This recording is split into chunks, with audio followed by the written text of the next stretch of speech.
Hey everybody, it's Brooke with The Buttered Home and welcome to my messy kitchen. Today we have a healthy and delicious treat for you. We're going to show you how to make an easy, simple pumpkin beef stew. Don't knock it till you try it. Stay tuned.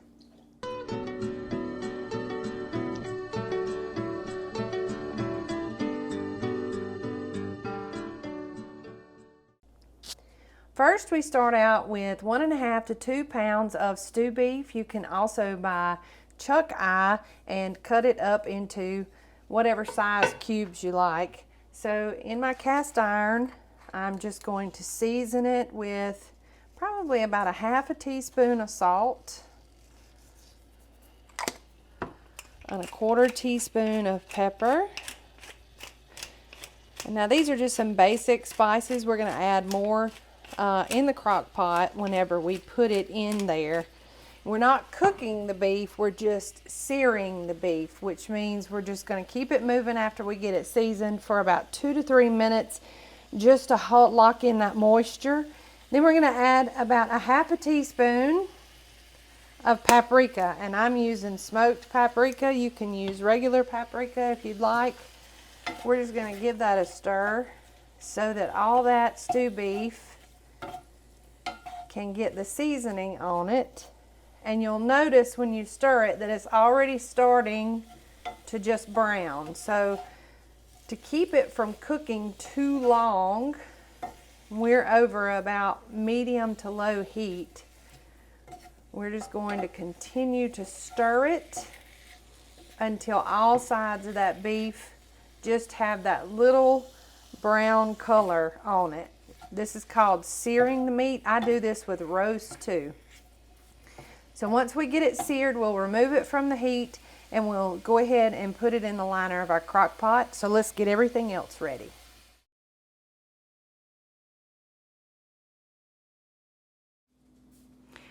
Okay, we have browned our stew beef, or seared it rather, and I'm going to put it, juices and all, into the liner of my crock pot. Just going to spread that out in a single layer. Really doesn't matter. Now, for our potato and carrot substitutes. Okay, so potatoes and carrots are good for you. They are. But I have found over the years, when trying to eat a little more conscious of carbohydrates and things like that, that you can have some really tasty substitutions. So here I'm going to show you a couple of those. So we have about 2 to 3 cups of cleaned, trimmed, and diced radishes. Yeah, I know radishes, but trust me, when they cook up just like a potato.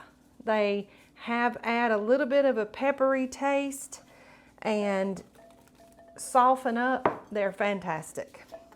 Now, here is what makes this beef stew, pumpkin beef stew. I'm using about 4 cups of fresh pumpkin, and I have carefully peeled it and cubed it. And we want to do that into the size, about the same size, maybe a little larger than the radishes. And I'm just going to give all that a nice stir and get everything incorporated. Now for a little more earthiness and beefiness, I'm putting in some sliced mushrooms, about 8 ounces. And we will just kind of tossle those in as well. Now we get to add more seasoning. So we put a lot of salt and a lot of pepper on that meat when we seared it. So I always suggest that you just leave the salt and pepper until the end in case you need more, or allow people to individually season it themselves. All right. So before we start the seasoning process, I'm going to add in my onion. I got about 1/2 cup of onion. It doesn't matter if you're using red or purple like me, or you can simply use sweet onion, just whatever you have on hand, or whatever is fresh at your local market. or even on sale. All right, we got that. And isn't that pretty already? So you hear all the time to eat the rainbow. So you've got the pretty yellowish orange of this, sweet pumpkin, and then you've got the red of the radish. And some of the red goes away, but it doesn't turn this pink. And it's just really, really, really pretty. Now we are going to add in some of our seasonings. So I'm going to put in about 2 tablespoons of tomato paste. I don't want this to taste real tomatoey, but that tomato paste allows for the stew to get thick, and it's all nice and velvety. It gives it a velvety kind of texture to it. Now we're going to add in about 1/4 cup of red wine, or you can do like me and use red wine vinegar. I'm not a big wine drinker because it's got a lot of hidden sugars in it, but red wine vinegar serves the same purpose in cooking, especially with soups and stews like this. So we have about 1/2 teaspoon of fresh thyme, and I've just stripped it from the stems. I've not chopped it or anything like that. If you're using dried thyme, be sure you cut that in half and use about 1/4 teaspoon because dried herbs are stronger than fresh. Now we add in 1 bay leaf and our garlic, which is about 2 tablespoons. And I'm almost out, so I'm just going to dump mine in.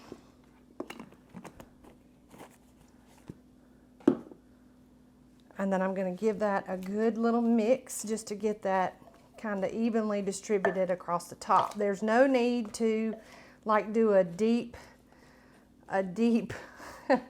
stir on this because we're about to add our liquid, and that'll take care of a lot of things. So we are going to go in with 4 cups of broth.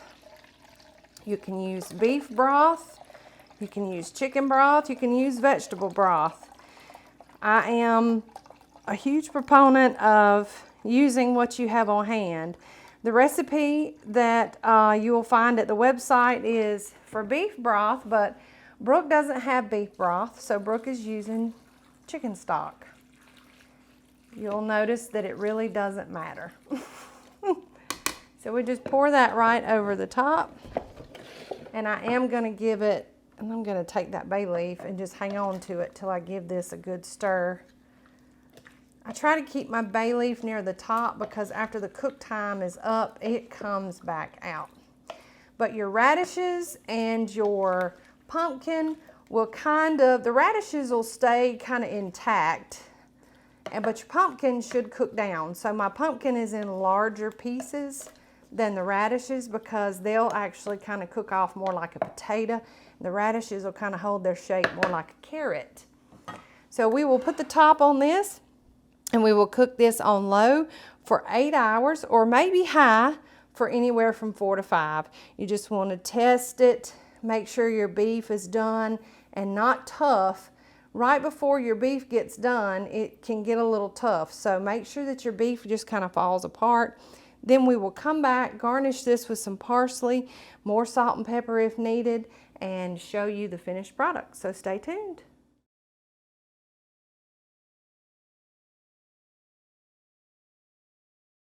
Okay, we're back. We actually modified our cook time a little bit. This is really good on low for 8 hours or for high for 4 to 5 hours. So what we did is we did about 1.5 hours, maybe 1 hour and 45 minutes on high. Then we left for church and we were gone for about 2 hours. So it had about a 4-hour combined cook time. But let's give it a try. So I've been cooling some because it's really hot. I have garnished it with a little dried parsley, and I've got a piece of pumpkin and a piece of beef on here. But y'all, it's really pretty. It looks just like beef stew, and the broth is divine. I've got some cornbread in the oven to kind of dress things up a little bit, so let's give it a taste. That beef is perfectly tender. You can't tell. There's no pumpkin taste and no taste from the radishes either. I'm gonna get one of those. It's hot. Yeah, too hot to taste.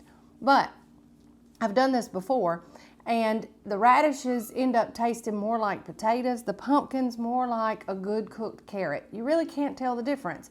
Truth be known, whenever you make beef stew like this, it usually is mostly flavored with the beef, right? So we hope that you'll try this healthy recipe and that you will love it as much as we do. Like all of our recipes, it can be found over at thebutteredhome.com. We would love for you to give it a try. Free printable recipe for you. Also, if you're not already, make sure that you're following us on all of our social channels. We have a really good time and we want you here with us no matter where we are or what we're doing. And as always, if you want all of our videos in one convenient place, head over to YouTube, search for The Buttered Home, and when you find us, hit that subscribe button so that you can, and ding the bell so that you can be notified when we drop new videos like this one. This cornbread will be ready in a minute. I got lots of hungry people here ready to eat, and we have a feast, and none of them will know it's healthy. Of course, they probably will now because they can hear me in the other room. But we'll hope that they'll be surprised. Y'all have a great day, and as always, from the Buttered Home to your home, we love y'all. Bye.